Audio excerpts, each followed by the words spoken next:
Hi, I'm Tata and today we're making. Oh, what am I making? What did I make? Hi, I'm Tata and today we're making chicken parmesan. That's it. And I'm done.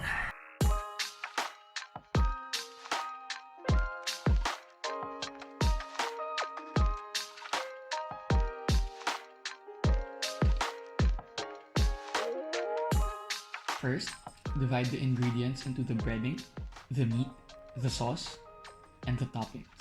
The next step is to butterfly the chicken. Cut it in half, then open it up. Make sure that you are careful when you cut it down the middle and not break it like what I did. Try again and do better the second time. Cut it down the center, open it up, then trim the sides so it looks a bit neater. It should look like a heart. Then, attempt to fix the mistake you made a while ago by trimming the sides. Lay out some cling wrap in one neat layer. Place the chicken breast on the center. Then fold the cling wrap over it. I couldn't find a rolling pin, so I just used the Glad wrap tube itself. Make sure you flatten it out evenly. The goal here is to make an even layer so that the chicken cooks evenly. Remove the chicken from the cling wrap, then set it aside.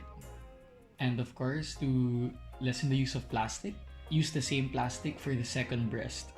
So now we are left with two butterflied breasts with a lot of trimmings. So to minimize waste, we can use these trimmings for a little snack. Remove the stalks of the mushrooms and wipe them lightly if you spot a bit of dirt on them. So the mushrooms are what are going to add a natural umami flavor to the tomato sauce. Cut the mushrooms into slices. This is because you want to extract as much of that umami flavor as possible. It is important to cut the mushrooms this way because you are increasing the size of the mushrooms to be fried. The surface area of a whole mushroom, for example, is a lot less than the surface area of a mushroom that is cut into slices. When you're done with the mushrooms, start on the garlic. Use a spatula to crush the garlic, then peel them. Mince them finely. At this point, I'm probably realizing that I chopped too much garlic and that I'm only going to be able to use half of it. Clean the chopping board, then cut the basil leaves into a chiffonade.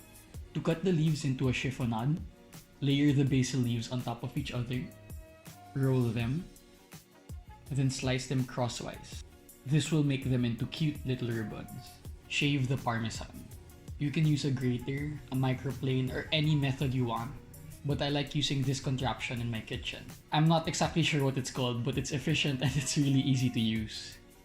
Make sure you get all of the parmesan that escaped your clutches. Now, prepare the flour in one pan. Whip the eggs. Make sure that the consistency is smooth and that there are no chunks of egg whites. Add panko to another pan.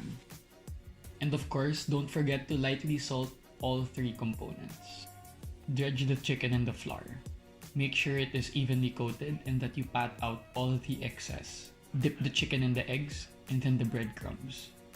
It is also important to note that each layer is an even coat.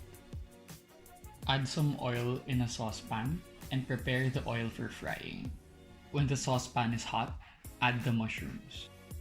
Don't stir it too much so that you can get the color on the mushrooms to draw out as much of that flavor as possible. So when the mushrooms start to develop a deep brown color, add the minced garlic. Now that the garlic is in, stir it often to ensure that the minced garlic develops a golden color but does not burn. When the mushrooms are this color, you can add the tomato sauce and the water. Bring the sauce to a boil. Cover the saucepan so that it boils at a quicker rate. A good way to test if the oil is hot is to add some leftover panko to the pan. If it bubbles a little bit, it's hot enough. But I doubted myself a bit there, so I added the trimmings of one breast to see if it was actually hot enough. Add the cutlets to the pan and wait.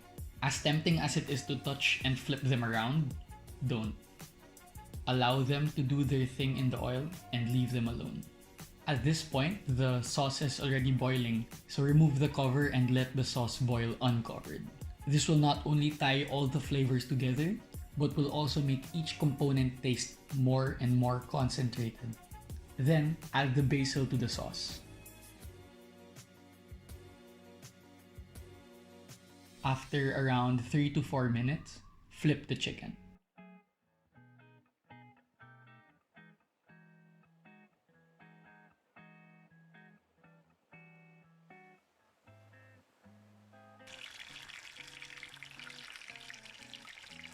After another 3 minutes, take out the chicken. Make sure that both sides are golden brown and crunchy. We don't waste anything here, so cook the trimmings from cleaning the chicken breasts a while ago. The sauce here has already started to thicken because most of the water has already evaporated. At this point, constantly stir the sauce so that it doesn't burn. Take out the trimmings. These pieces are smaller so they take slightly shorter to cook. This is the consistency we're looking for. And when it's this consistency, add 1/2 teaspoon of sugar. The sugar will contradict the acidity of the tomato sauce and add a subtle sweetness to it. Spoon the tomato sauce on the fried cutlets. Sprinkle a generous amount of parmesan cheese on top. Let it bake for 5 minutes in a 180-degree oven. And after 5 minutes, your chicken parm should look a little bit like this. Don't forget to add a little bit of freshly chopped parsley for a bit of a chef move.